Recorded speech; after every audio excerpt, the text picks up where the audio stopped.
好多人啱啱嚟到加拿大嘅時候，每日最擔心嘅就係自己嘅英文講得唔夠正宗啦，同埋咧又覺得中文好似喺度退化緊喎。咁應該點樣先可以融入加拿大，識到多啲新朋友或者可以擴闊自己嘅業務呢？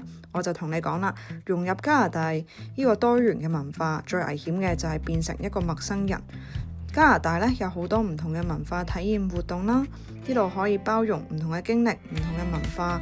喺加拿大嘅生活入邊咧，我發現有好多加拿大嘅白人啦，佢哋咧都可以識中文喎，同埋講得咧都比好多人好，所以識講多一門語言絕對係我哋嘅底氣。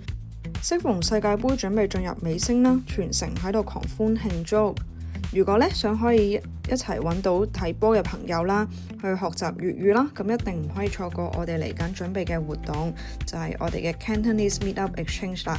無論你係想識朋友啦，定係想單純睇波，去感受世界盃嘅氣氛，咁你咧呢度個活動都係你嘅主場。第一場活動啦，就係嚟緊嘅7月11號晏晝嘅5點，呢個比賽咧就係挪威對英格蘭啊。而最震撼嘅呢，一定係下個星期日啦，7月19號啊。咁呢個就係世界盃嘅總決賽啦。